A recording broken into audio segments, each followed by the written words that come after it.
राधे राधे भक्त। तो जैसा कि नवरात्रि आ चुका है और नवरात्रि में 9 दिनों में दुर्गा जी की हम कैसे स्थापना करें, डेली उनका पूजा पाठ कैसे करें, कौन से मंत्रों का उच्चारण करें और दुर्गा सप्तशती का पाठ हमें कैसे करना चाहिए, यही सब आज मैं इस वीडियो के माध्यम से आपको बताने वाली हूँ।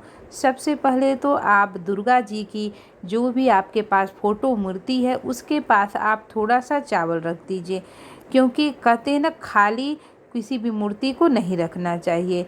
तो इस तरीके से आप दुर्गा जी के मूर्ति के फ़ोटो के नीचे आप थोड़ा सा चावल रख दीजिए। मैं विधि बता रही हूँ कि आप पहले दिन कैसे स्थापना करें और 9 दिन आप कैसे उनकी पूजा करें।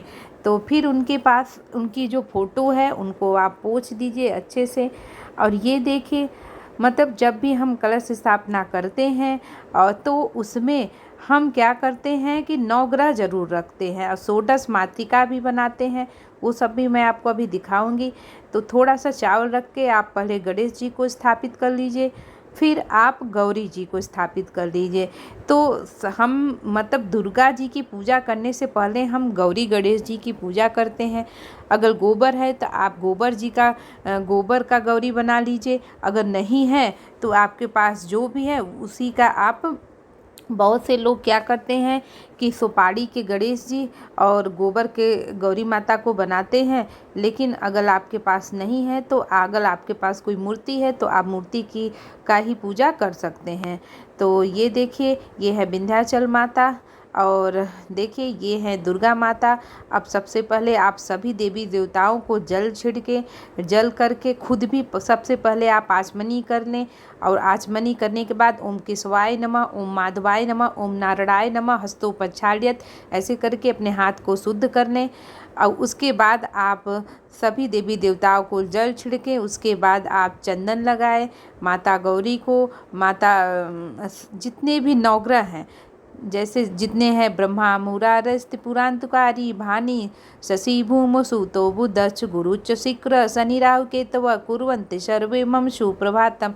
इस तरीके से आपको इस मंत्र का जाप करते हुए सभी नवग्रह देवता को प्रणाम करना है और चंदन लगाना है। दुर्गा माता को आप चंदन लगाएं और आप उनकी मूर्ति को भी लगाएं। और पहले दिन जैसे आप पूजा कर रहे हैं और उसके बाद आपको हर दिन ऐसे ही करना है।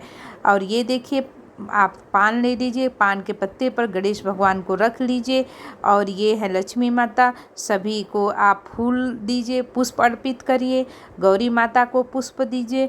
और उसके बाद आप देखिए नवग्रह देवता हैं, आप इन कहते ना कि सबसे पहले गणेश और गौरी जी का पूजा करना चाहिए। तो आप गौरी और गणेश जी को जितनी भी सामग्री है, फल है और सब कुछ आप उनको समर्पित करिए और नवग्रह को दीजिए। और देते समय आप अपनी भावना सच्ची रखिए कि हे प्रभु, जैसे मैं आपको जितनी भी सामग्री है अर्पित कर रही हूँ को स्वीकार करें और मुझसे कोई गलती हो जाए तो आप मेरी गलती को क्षमा करें। तो इस तरीके से आप, ये है षोडश मातृका। षोडश मातृका भी हमें चावल से ज़रूर बनाना चाहिए। 16 माताएं होती हैं जिनकी की नवरात्र में पूजा की जाती है। अब आप दुर्गा जी की पूजा करिए। दुर्गा गौरी गणेश की पूजा करने के बाद ही आप दुर्गा जी की पूजा करिए। तो ये देखिए, माता रानी को चुनरी चढ़ा दिए हैं, इनको माला चढ़ाइए, पुष्प अर्पित करिए माता रानी को।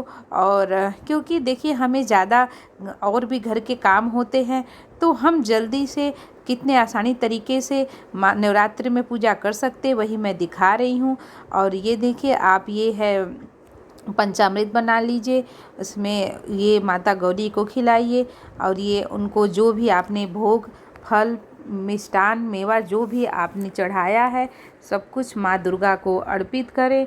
और उसके बाद फल दीजिए आप। और 9 दिन नवरात्रों में दुर्गा जी की बहुत विधिवत पूजा होती है। ये है श्रृंगार का सामान है जो कि आपको अर्पित करना चाहिए। श्रृंगार का सामान माता दुर्गा को बहुत ही मतलब प्रिय है।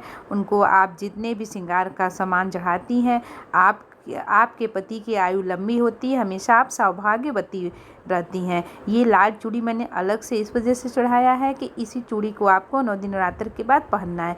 फिर माता को इत्र सेवा दीजिए। और ये चूड़ी आप 9 दिन नवरात्र के बाद ज़रूर पहनिए। और आप उनको क्या कहते हैं, रोली रक्षा सब कुछ चढ़ाइए।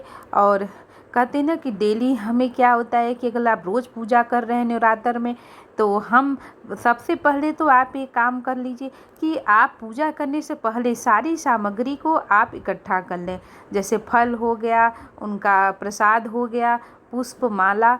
तो इससे क्या सब कुछ आप पहले तैयार कर लीजिए, उसके बाद आप पूजा स्टार्ट करिए। तो इससे क्या होता है, हमारी पूजा जल्दी हो जाती है।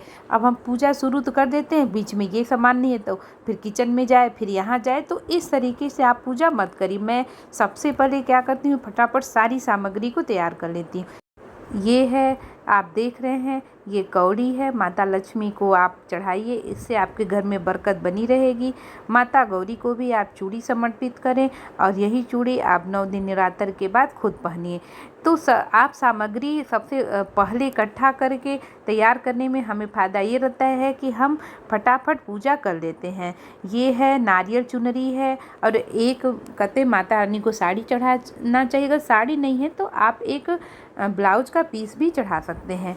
अगर आपने कलश स्थापना की है तो कलश स्थापना पे ऐसे आप हाथ रखिए और करिए, इसमें आप वरुण देवता का आवाहन कीजिए कि हे वरुण देवता, आप इसमें स्थापित हों। और इसके अंदर आप चावल डालिए, 1 रुपए का सिक्का, और आप इसमें क्या कहते हैं, अक्षत पुष्प डाल के आप नारियल रख दीजिए। आम के पत्ते हैं तो आप इस पे लगा दीजिए, कि बड़े शहरों में बहुत जगह नहीं मिल पाता है तो आप ऐसे भी कर सकते हैं। ये अष्टदल कमल है। अब इसमें भी आप इनको स्थापित करके दीपक का ध्यान कीजिए। सबसे पहले दीपक का ध्यान करके उसमें दीपक रखिए और दीपक प्रज्वलित करिए।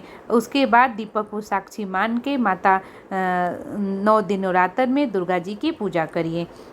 देखिए, दीपक जल चुका है, दीपक को हमें साक्षी ज़रूर मानना चाहिए।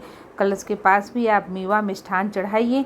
और देखिए माता रानी की कितने सरल तरीके से, कितने आसान तरीके से पूजा हो गई है। उसके बाद आप डेली दुर्गा सप्तशती का पाठ पढ़ें। अगर आप पाठ नहीं पढ़ सकते हैं तो सिर्फ आप दुर्गा सप्तशती में आप दुर्गा जी के जो नाम है सप्त श्लोकी मंत्र पढ़ लीजिए।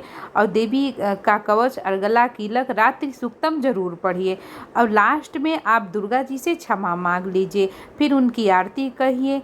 और जो भी आपको आरती आती है आप वो आरती कह सकते हैं। और माता दुर्गा से आशीर्वाद मांगिए, अपनी गलतियों की क्षमा मांगिए कि हे माता, 9 दिन नवरात्रों में आपके पूजा पाठ में हमसे जो भी गलती हो जाए उसे आप क्षमा करें और अपनी कृपा दृष्टि हमारे परिवार पर बनाए रखें, क्योंकि हम आपके बालक हैं और बालक तो हमेशा गलतियां करते ही हैं।